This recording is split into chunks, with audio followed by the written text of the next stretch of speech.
Conta-se que um homem estava colocando flores sobre o túmulo de um parente quando vê outro homem colocando um prato de arroz na lápide ao lado. Então este homem se volta para o outro e pergunta assim: o senhor acha mesmo que o defunto vem comer o arroz? Ao que ele responde: acho sim. Da mesma forma que o seu vem cheirar as flores. O Dia de Finados é comemorado pela Igreja Católica no dia 2 de novembro. Nesse dia, inclusive, manteve-se a tradição do feriado nacional. Nesse dia, muitas pessoas vão aos cemitérios homenagear aqueles que já partiram para a pátria espiritual. E muitas dessas pessoas ainda acreditam que a pessoa que já partiu ainda está ali. O fato é que ela não está. É exatamente o que eu tenho pensado. Mas isso não impede o respeito de nossa parte. E a ideia de homenagear aqueles que já partiram antes de nós é mais que justa. É um dever. É verdade.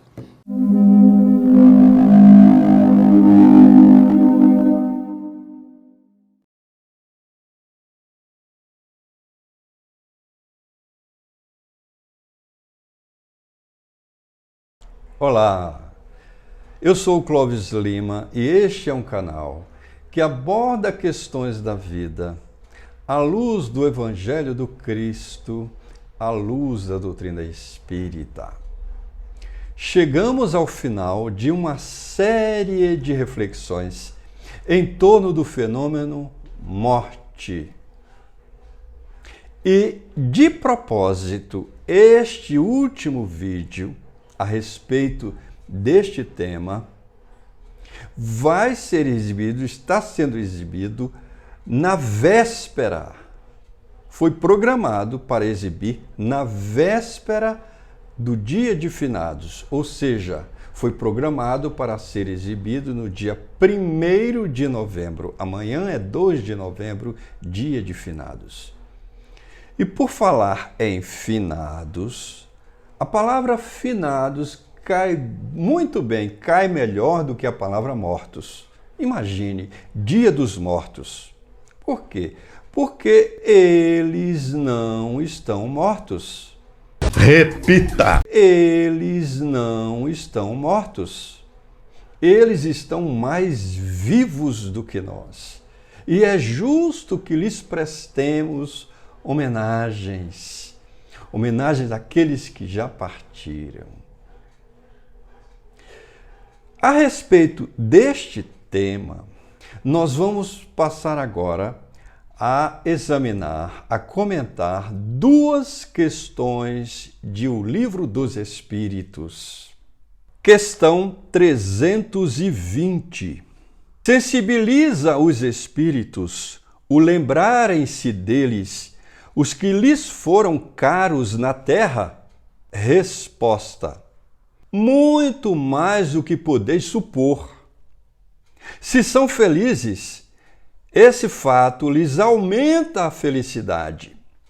Se são desgraçados, serve-lhes de lenitivo. Veja a pergunta que Kardec fez aos orientadores espirituais.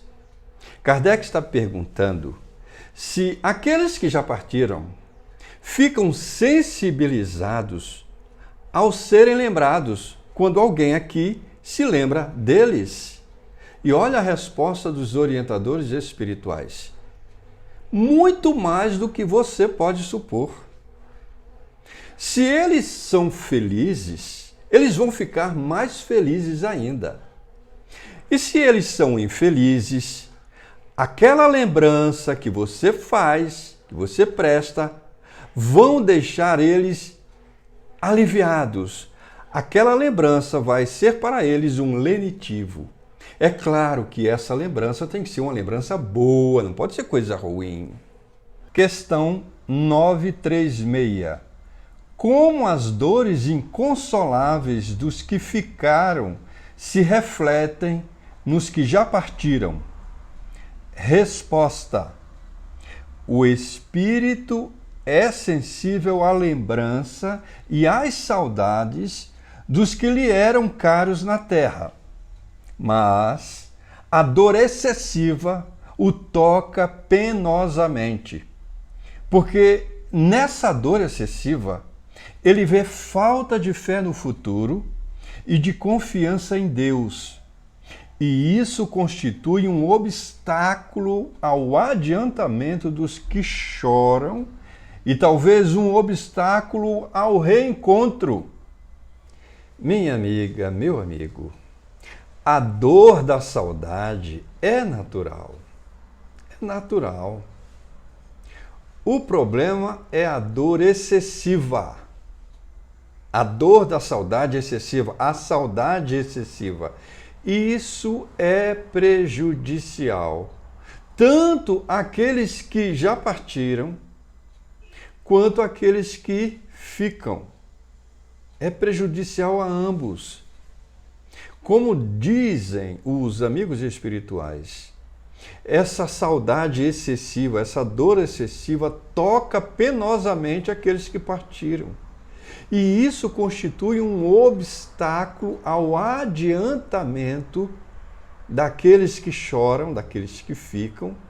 Por que que constitui um obstáculo ao adiantamento, e um obstáculo ao reencontro?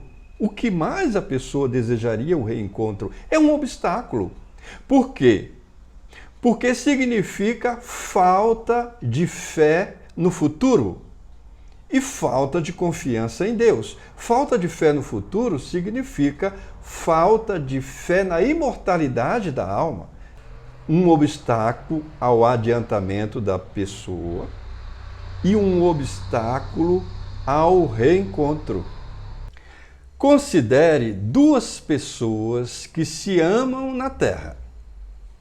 A pergunta é: esse amor é afeição ou é egoísmo? Então, vamos considerar dois amigos que se encontram numa prisão, numa mesma prisão.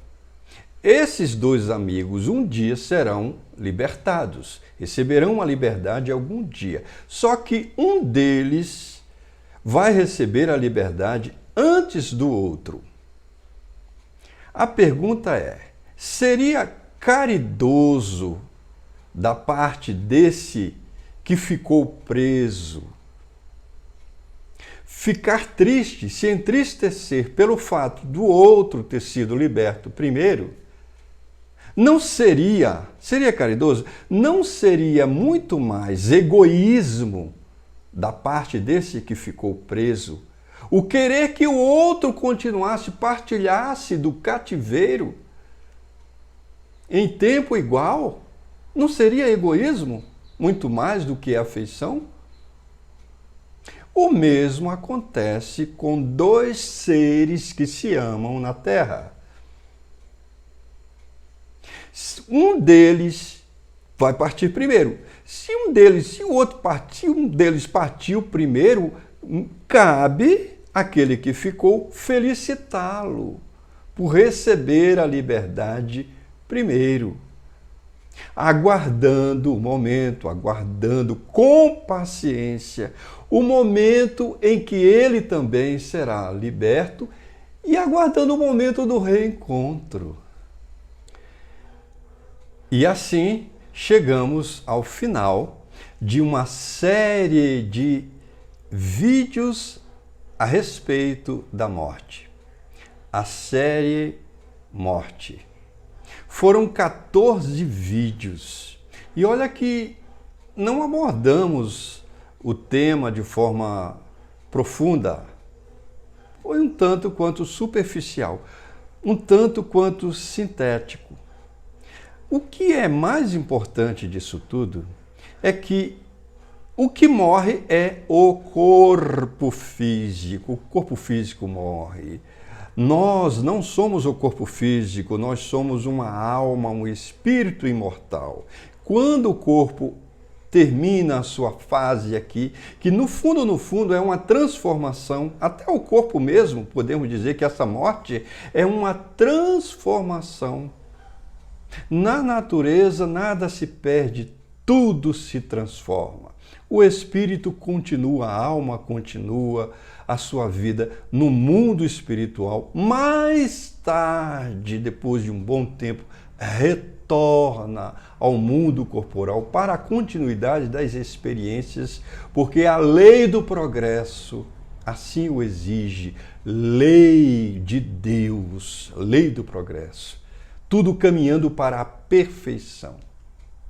Nós pretendemos fazer uma série de vídeos também a respeito, não deixa de ter uma ligação, uma série de vídeos sobre suicídio. Tema pesado, mas é uma realidade hoje em dia. O suicídio. Nós pretendemos fazer. Não sabemos se o próximo vídeo vai ser. Vamos procurar que seja, o próximo vídeo já inicie a série sobre suicídio. Muito obrigado. Deus nos abençoe e até a próxima.